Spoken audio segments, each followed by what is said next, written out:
A impessoalidade e a objetificação sexual sem consentimento, na maioria dos relacionamentos casuais, é uma herança da pornografia? Ou é porque a gente está vivendo uma crise de identidade e estabelecendo vínculos tão frágeis que são chamados de fantasmas?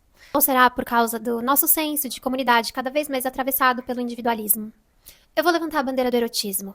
Eu acredito que muita coisa pode ser reparada nessa linguagem de relacionamento ou maneira de existir.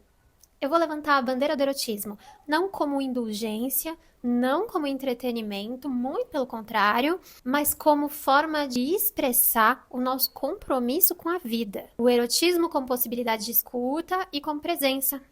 O sexo é uma mentalidade. Em Usos do Erótico, o manifesto da filósofa, poeta, mulher negra e militante feminista norte-americana Audre Lorde, ela dizia que o erotismo é uma força criativa, assim como é a libido para Jung, ou como é a vontade do fogo do Naruto, uma energia que nos atravessa quando estamos vivendo de forma verdadeira. Será que tem a ver com o flow? A força de vontade que faz te levantar quando você quer desistir é a vontade do fogo. O Bataille, ele tem aquela frase famosa, que é: o erótico é a afirmação da vida até na morte. Que nas palavras da Lorde vai ser: o erótico é a plenitude da expressão interior vivida. E o que ela tá dizendo é que ele aparece quando você para de obedecer o que esperam de você e começa a viver de corpo inteiro. Se você se sentir interessado nessa breve introdução, dá uma olhada na série Morrendo por Sexo, da Disney Plus, e depois compartilha comigo o que você pensou. Quando ela diz que o erótico é uma medida entre o começo do nosso senso de autoafirmação e o caos do nosso medo, na verdade ela tá dizendo que o erótico é o limiar e ele funciona como um canal de transição entre a consciência e o inconsciente. A consciência é o que ela vai chamar de autoafirmação e o inconsciente é o lugar do caos, do medo e do mistério. Trazer o que estava escondido para a consciência é a função transcendente do erotismo. É claro que a vivência sexual vai estar permeada pelos nossos medos, pelos nossos impulsos, pelas nossas motivações e traumas, né? Então, o erótico nessa leitura não é só o prazer ou sexualidade, né? Nunca foi uma energia psíquica criativa que aponta para a transformação, não com a proposta de mudar quem a gente é, mas de aceitar quem a gente é, aprender sobre quem a gente é de verdade, mesmo aquilo que a gente tentou esconder sobre a nossa história, sobre a gente mesmo. E aí sim a gente pode navegar com tudo isso que nos torna únicos e viver com mais prazer, né?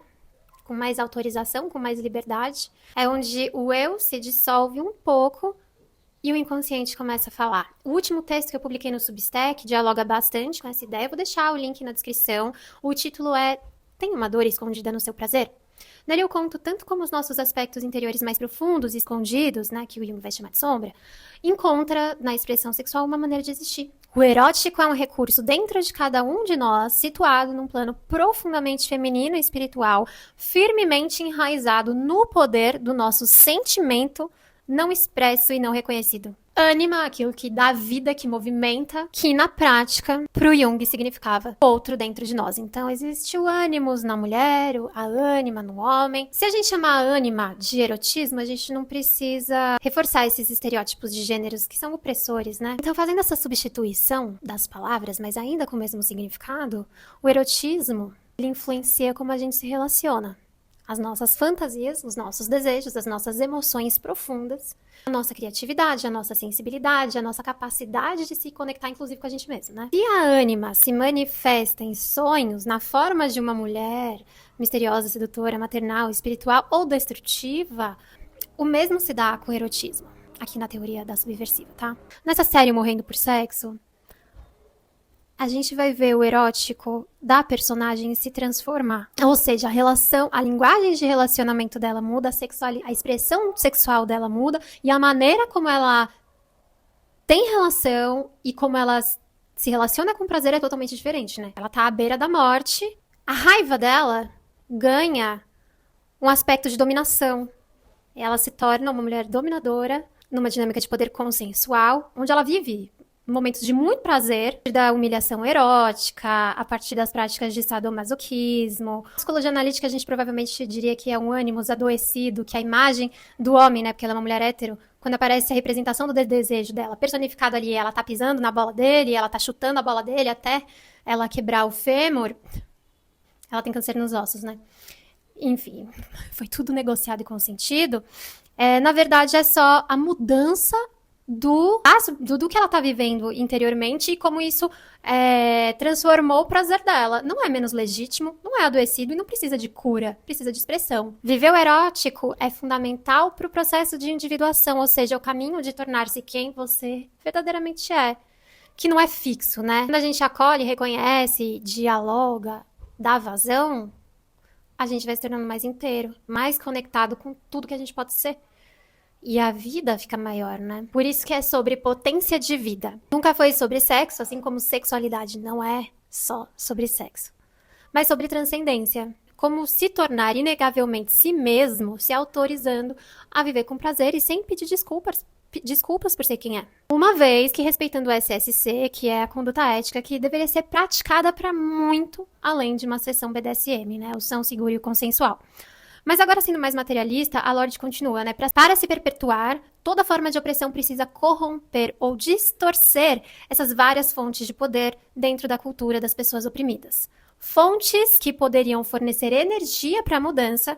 Para as mulheres, isso significou a supressão do erótico como uma fonte considerada de poder e informação em nossas vidas. O que ela está falando que o erótico foi reduzido, foi mutilado e, claro, que deixou de ser um direito. O desejo da mulher assombra a estrutura de poder que organiza a sociedade atual, né? Eu comento um pouco sobre isso no vídeo Fetiches Proibidos versus Fetiches Permitidos. Eu vou deixar ele linkado no final desse. E aproveita para deixar um like, se inscrever no canal, se você estiver gostando. E quando eu compartilhei um trecho desse vídeo no Instagram, um seguidor comentou sobre a Afrodite como a personificação do desejo. A Afrodite é um exemplo muito bom do que aconteceu com o erotismo, né? Porque ela foi transformada na deusa do amor e da beleza. Porque é muito conveniente que a gente acredite que a Afrodite só pode ser bonita e só pode representar o amor romântico, sendo, na verdade, a Afrodite ela não representa um desejo moralizado nem domesticado. Ela é a personificação do desejo na sua forma criadora e caótica. Por onde ela passa, os deuses e os mortais se desestabilizam. Ela gera paixões, ela se apaixona, ela movimenta, ela gera movimento também, ela promove guerras e, enfim, vive amores impossíveis, encontros fatídicos. Todo esse movimento por onde passa a Afrodite é porque o desejo é motor. A Afrodite, ao contrário das outras deusas do Olimpo, ela não é submissa às vontades dos outros deuses. Ao contrário, ela domina eles a partir do desejo. Até Zeus teme o poder dela e tenta controlá-la casando-a com Hefesto, mas isso não impede a Afrodite de viver os seus próprios desejos, né? Vide o caso com Ares, o deus da guerra.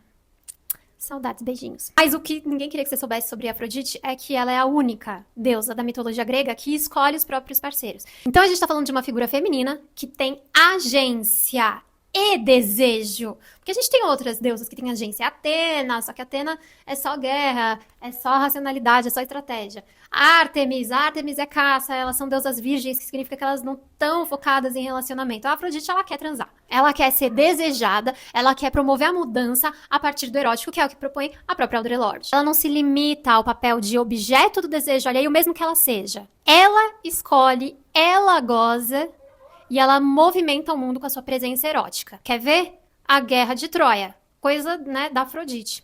Na mitologia, ela é subversiva porque ela não cuida, ela não é Deméter, ela não se sacrifica, ela não é Hera, e ela não se apaga, ela não é Coré.